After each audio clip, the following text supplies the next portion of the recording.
బయట అంతా కాదు అసలు ఈ నామినేషన్ కూడా ఏంటి ఇప్పుడు స్టార్ట్ అవుతాయి ఏంటి? నామినేషన్ స్టార్ట్ అయిపోయాయి. అవునా? సోనియా ఫస్ట్ నామినేషన్ చేసింది. సోనియా ఫస్ట్ చేసింది. ఎవరిని చేసిందో కూడా నేను చెప్తా ఎట్లనే. ఇగో సోనియా గారు ఫస్ట్ బేబక్క ఓకే వంట చేస్తుంది కదా, ఆ బేబక్కని, అలాగే ప్రేరణ అని చెప్పి ఒక అమ్మాయి, ఆ ఇద్దరు అమ్మాయిల్ని చేసింది. బేబక్కకి ఏమని చెప్పిందంటే పప్పు టాపిక్, ప్రెషర్ కుక్కర్లో పప్పు గురించి నువ్వు నెగ్లెక్ట్ చేసావు, మేము 14 మంది తినాలి ఆ టాపిక్ ఉంది కదా, దాన్ని ఎత్తి చూపింది. యాక్చువల్గా అయితే మాత్రం బేబక్క తప్పేం లేదు, హైలైట్ పాయింట్ కూడా కాదు. కాదు, ఆ పప్పు కోసం మరి తుప్పు పట్టేలాగా యాక్టింగ్ తప్పింది, కానీ అదైతే కాదు. నెక్స్ట్ టాపిక్ వచ్చేసి పప్పు అయితే మాడిపోయింది, ఆ మాడిపోయిన పప్పు మళ్ళీ నాకే వచ్చింది అని. అలా పప్పే కరెక్ట్ కాదు, మాడిపోయిన పప్పు రావడంలో అది 2వ పాయింట్ అని చెప్పింది. అలాగే రెస్పాన్సిబిలిటీ లేదు ఈవిడ్నే మళ్ళా. ఈ నాకు తెలిసి జెన్యూన్గా నేనైతే అనుకుంటున్నాను బేబక్క కరెక్ట్, సోనియా తప్పు ఈ విషయంలో. అలాగే ప్రేరణకి ఏమందంటే నువ్వు మొత్తం ఫన్గా పిక్నిక్ వచ్చినట్టు ఉన్నావు, జాయ్ చేస్తున్నావు తప్ప ఇక్కడ ఏమి పార్టిసిపేట్ చేయట్లేదు, అలాగే డిఫెండింగ్ లేదు నీ దగ్గర. నువ్వు అంటే ఎవరైనా ఏమన్నా క్వశ్చన్ చేస్తే నువ్వు ఆన్సర్ ఇవ్వు అలా అని చెప్పి వాళ్ళని ఏమి అనవు, నువ్వు ఒకరికి సపోర్ట్ చేస్తున్నావు, అంటే నిఖిల్ వీళ్ళు ఉన్నారు కదా వాళ్ళకి సపోర్ట్ చేస్తున్నావు, అలా మాట్లాడుతున్నావు అని చెప్పి ఈ అమ్మాయిని కూడా అనడం జరిగింది. తెగ ప్రేరణ అయితే ఫస్ట్ 2 ఎపిసోడ్లో లేదు, కానీ నిన్న మాత్రం కరెక్ట్గా మాట్లాడింది, పాయింట్ మాట్లాడింది. వీళ్ళు ప్రత్యేకం చేశారు. కిరాక్ సీతకేమో వంట అనేది నాకైతే వంట కావాలి అనేసి కిరాక్ సీత గొడవ చేసింది. ఈ సోనియా అయితే నేను వంట దాంట్లో ఉండను అన్నారు. ఈ ఇద్దరు ఫ్రెండ్సే కదా, స్వాప్ చేసుకుంటే అయిపోయే దానికి గొడవ మినిమం 6 అవర్స్ జరిగింది. 24/7లో 6 అవర్స్ దీనికోసం అనవసరం. అంటే వీళ్ళు మైండ్లెస్ ఫెలోసా లేకపోతే బిగ్ బాస్ హౌస్ తింటాకే వచ్చారు నాగార్జున గారు. అలాగా ఇక్కడ నామినేట్ చేయడం జరిగింది. మన ఎవరైతే యష్మి గౌడ, నిఖిల్, నైనిక ఉన్నారో వాళ్ళు ఒకళ్ళు వచ్చి ఏది కరెక్ట్ అయితే దానికి స్టిక్ అనే ఉండాలి. వచ్చి మన బేబక్క గారిని పొడిచారు, ఆవిడ్ని నామినేట్ చేశారు. అంటే ఇద్దరిలో ఒకరు చేయాలి కాబట్టి బేబక్క పాయింట్ కరెక్ట్, ప్రేరణ పాయింట్ కరెక్ట్ కాదు అని చెప్పి ఇక్కడతో ఫస్ట్ నామినేషన్ అయిపోయింది.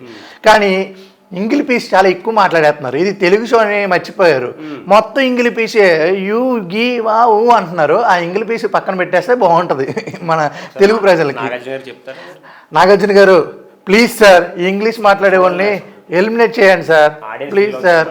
అవును సార్. అలాగే సెకండ్ అఫ్రిది, ఈ అఫ్రిది అనే అతను సెకండ్ నామినేషన్. ఎందుకు అఫ్రిదిని ఇన్వాల్వ్ చేశారంటే మనోడు ఫస్టే అన్నాడు నన్ను మాట్లాడినివ్వండి, ఈసారి నేను కనుక వస్తే నేనేంటో చూపిస్తా, తడాకా చూపిస్తా, అది ఇది అని ఎక్స్ట్రా మాట్లాడాడు.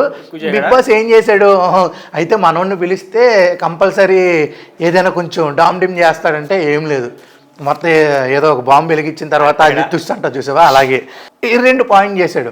నీ ఫ్రెండ్ అయిన నాగమణికంట అలాగే నువ్వు అలాగే ఉన్నావు, నీకు నాగమణికంట కూడా ఇలాగే జేబులో చెయ్యట్టుకుంటాడు. అనిల్ రావుపూడి గారు గొడుగు పట్టారంటే అర్థం చేసుకో, గొడుగు పడితే ఈ జేబులో చెయ్యట్టుకున్నాడు. రేంజ్ కాదు అది, అది ఎగస్టల్ అంటారు మా ఊర్లో. సరే, ఇక నాగమణికంట మీద బేబక్క మీద ఏంటంటే నువ్వు నాతో కనెక్ట్ లేవు అని చెప్పి బేబక్క గారిని, అలాగే నాగమణికంట అయితే నువ్వు నాతో మింగిల్ అవ్వట్లేదు, అలాగే ఏదైనా పాయింట్ మాట్లాడట్లేదు అని చెప్పి నాగమణికంట. యాక్చువల్గా ఈ ముగ్గురు వేస్టే, దీంట్లో ఇంక మనం లేకుండా నాగమణికంట నామినేట్ చేయడం జరిగింది. బేబక్కను పక్కన పెట్టేసి ఆల్రెడీ ఫస్ట్లో నామినేట్ చేశారు కదా. ఇప్పుడు థర్డ్ శేఖర్ భాషా గారు వచ్చారు.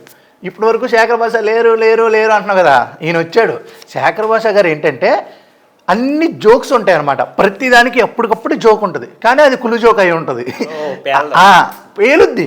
ఆయన మైండ్ సెట్ వాళ్ళు ఉన్నారనుకో బాగా అవుతారు, అదే ఆ మైండ్ సెట్ లేదనుకో అది కుళ్ళు జోక్ లాగా ఉంటుంది, ఎన్ని జోక్స్ వేసినా. కానీ మంచి సెన్స్ ఆఫ్ హ్యూమర్ ఉన్న వాళ్ళు ఆయన అయితే వైర్లు అయ్యాడు, వైర్లు కూడా అవుతాడు. ఇక నెక్స్ట్ 10 వీక్స్ అయితే కొనసాగుతాడని నాకు అనిపిస్తుంది ఆయనకున్న ఇది. అలాగే శేఖర్ భాష గారు ఫస్ట్ నామినేషన్ నాగమణికంట, మళ్ళీ మీ ఓడే, మళ్ళా బేబక్క. మీ వాడు కాన్సన్ట్రేషన్ ఎక్కువ చేయట్లేదు, పార్టిసిపేషన్ తక్కువ చేస్తున్నాడు అందుకని. ఇక్కడ నాగమణి కంటే ఎందుకంటే ఫ్రూట్స్ ఆడుకుంటున్నారు, నార్మల్గా ఖాళీగా ఉన్నారు, ఫస్ట్ రోజు వచ్చారు, బిగ్ బాస్ ఏమో టాస్క్ ఇవ్వలేదు, ఫ్రూట్స్ ఆడుకుంటుంటే మనోడు ఫ్రూట్స్ గురించి కొంచెం అంటే మీరు ఆడుకుంటారు, ఆ ఫ్రూట్ని మళ్ళీ తీసుకెళ్ళి దాని మీద పెడతారు, మీరు ఆడుకున్నది కింద పడేసింది మీ చేతితో పట్టుకున్నది మేము తినాలా అన్నట్టు క్వశ్చన్ చేయడం జరిగింది. అక్కడ కొంచెం హీట్ ఆర్గ్యుమెంట్ జరిగింది. ఆ విషయంలో నాకు నాగమణి కంటే మీ ఫ్రెండ్దే నాకు నచ్చింది. అలాగే అన్ఫిట్ అని చెప్పి ఒక చిన్న వర్డ్ అయితే వదిలేశాడు. ఆల్రెడీ బిగ్ బాస్ ఈ యష్మి గౌడ్ అని థర్డ్ చీఫ్గా అనౌన్స్ చేసిన తర్వాత బిగ్ బాస్నే క్వశ్చన్ చేస్తున్నట్టు ఈవిడ అన్ఫిట్, మీరు ఎలా చేశారు అది ఇది, దానికి మనోడిని నామినేట్ చేయడంలో తప్పే లేదనిపించింది. బేబక్క అదే గుడ్ ఇష్యూ, పప్పు కారం ఎక్కువైందన్న తర్వాత నేను గుడ్డుతో ఆమ్లెట్ వేసుకుంటాను అంటే కర్రీ బాగోలేదన్న తర్వాత వాళ్ళ గుడ్డుతో వాళ్ళు ఏం చేసుకుంటే ఏముంది నా గుడ్డులోది అని చెప్పి పగలు కొట్టుకుంటారు, రాత్రి కొట్టుకుంటారు, మిడ్లు కొట్టు ఎప్పుడైనా కొట్టుకుంటారు, అలా క్వశ్చన్ చేశారు. ఈ పాయింట్స్ నాకేమనిపించిందంటే నాగమణి కంటే అది తప్పు అనిపించి నాగమణి కంటే నామినేట్ చేయడం జరిగింది. అలాగే ఫోర్త్ నామినేషన్ వచ్చి బేబక్ వచ్చారు. ఇప్పుడు వరకు బేబక్కలు అందరూ లాగారు కదా, ఇప్పుడు ఈవిడి వచ్చింది. ఈవిడి ఎవరెవరిని లాగిందంటే పృథ్వీ అని చెప్పి ఒక కర్ణాటక ఆర్టిస్టు, ఆయన సీరియల్ ఆర్టిస్ట్, ఆయన వచ్చాడు. అలాగే అఫ్రిది సెకండ్ నామినేషన్ చేశాడు కదా, వాళ్ళిద్దరిని పెట్టి వాళ్ళ పాయింట్ చెప్పింది ఏంటి, not helping in kitchen. Prithvi గారు ఏంటంటే ఆయన కిచెన్లో హెల్ప్ చేయలేదు, అది నిజమే, కానీ యాక్చువల్గా పృథ్వీ గారు ఆ కిచెన్లో హెల్ప్ చేయడానికి స్కోప్ లేదు, హాల్ క్లీన్ చేయటాకే పెట్టుకున్నారు ఆయన్ని. హాల్ క్లీన్ చేయటానికి పెట్టుకున్నప్పుడు కిచెన్లో ఎందుకు హెల్ప్ చేస్తాడు? ఇప్పుడు బాత్రూమ్ దగ్గర ఉన్నాడు, ఇక్కడ ఎందుకు హెల్ప్ చేస్తాడు?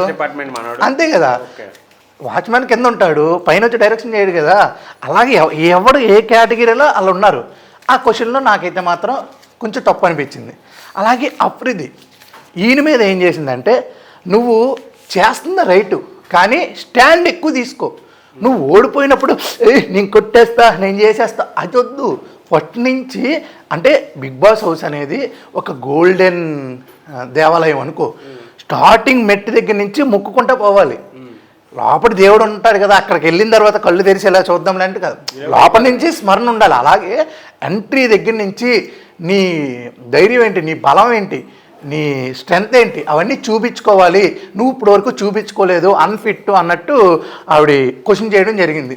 లాస్ట్కి ఏం చేశారు, పృథ్వీ గారినే నామినేట్ చేయడం జరిగింది. ఇలా ఈ 4 నామినేషన్ అయిపోయిన తర్వాత ఎండ్ కార్డ్ అయితే వచ్చింది. దీనికి కూడా ఎండ్ 70mm తెలుగు 70mm ఛానల్కి రివ్యూ అడిగినందుకు థ్యాంక్ యూ వెరీ మచ్. మీరు చూస్తూనే ఉండండి, ప్రతిరోజు రివ్యూ చెప్తూనే ఉంటాను. Yes, thank you.